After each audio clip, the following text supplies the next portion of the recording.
The majority of men in America want a return to traditional gender roles, but most women aren't so sure. That's just one finding from a brand new poll from the nonprofit news publication The 19th, along with SurveyMonkey. We're the first folks to get a look at this, and the study also takes a look at Americans' views on toxic masculinity, as well as abortion access and stay-at-home parenting. There's a lot to dig into here with editor-at-large for The 19th, Erin Haynes.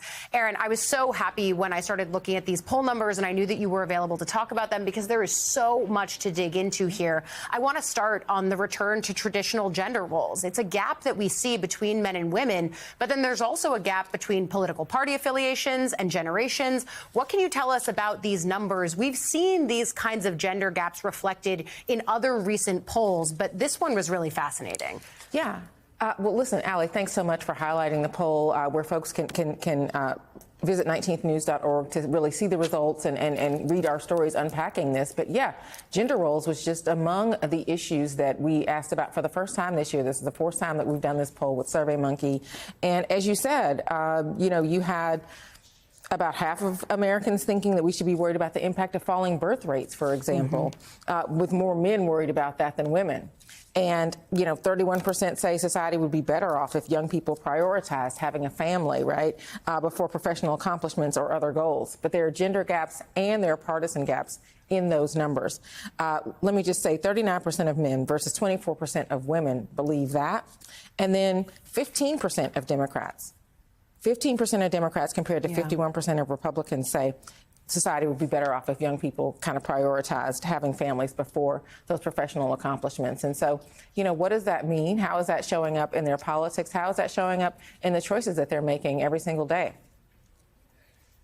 I also think that there's something that reminded me of when I was looking at a recent NBC News poll that we did that showed that Harris supporters had a much lower prioritization of having kids and starting a family, specifically female Harris supporters, compared to men overall in that poll who prioritized that much more highly. I thought that this was just another fascinating data point that can potentially explain the political as well as societal divide that's happening right now between young men and young women. I think the other thing that I was struck by was that your poll also looked at Americans' views towards toxic masculinity. Most of them overall, 62% of Americans agreed that it's a problem, but there was a gender gap here as well. 71% of women agreed that toxic masculinity was a problem, compared to only 53% of men. And generationally, as you looked younger, more people, more women specifically, saw toxic masculinity as a problem. And I feel like that shows up in our politics as well. Yeah.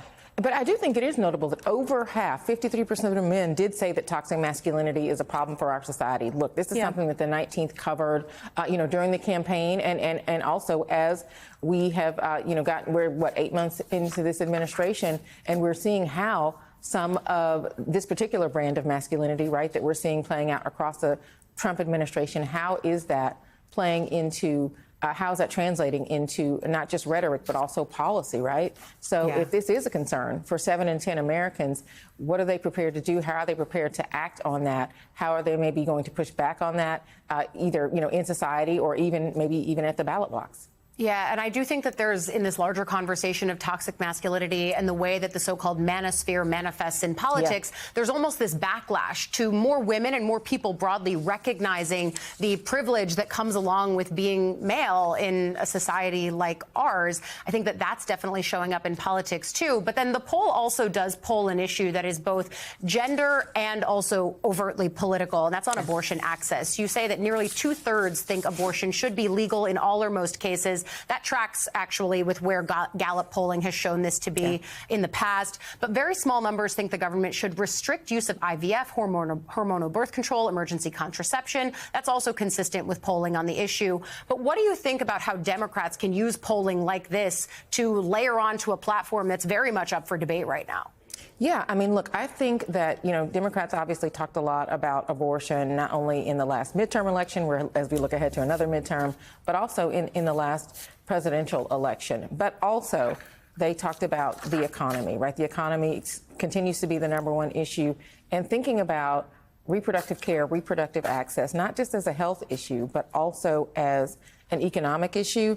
We have also in our poll many Americans being worried about their ability to pay the bills, right? And so, yes. you know, the decision to have a family or not, that is absolutely one of the things that goes into it. People who are worried about their cost of living, having a family, starting a family, that definitely is also an economic issue. And so I think all those things maybe are tied up together, and we could see those two things being intertwined and playing out in our politics as well.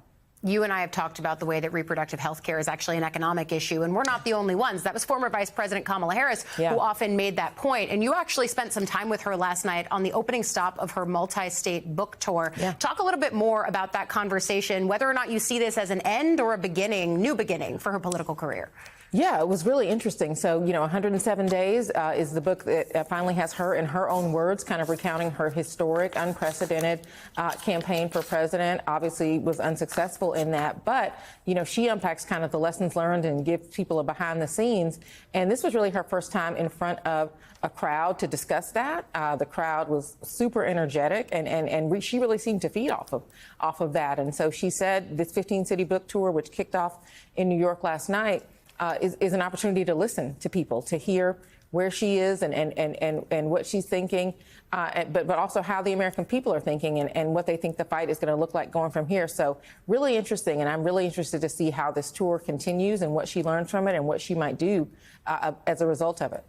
Yeah, you've covered her for such a long time. You and I are both politics reporters. Anytime we hear that a politician is out in the country listening, you always wonder, all right, what are you listening for? What do you need to hear to make the next step in your political career? I know you'll be tracking it, whatever it is. Editor-at-large for the 19th, Erin Haines. Always love having you. Great to see you.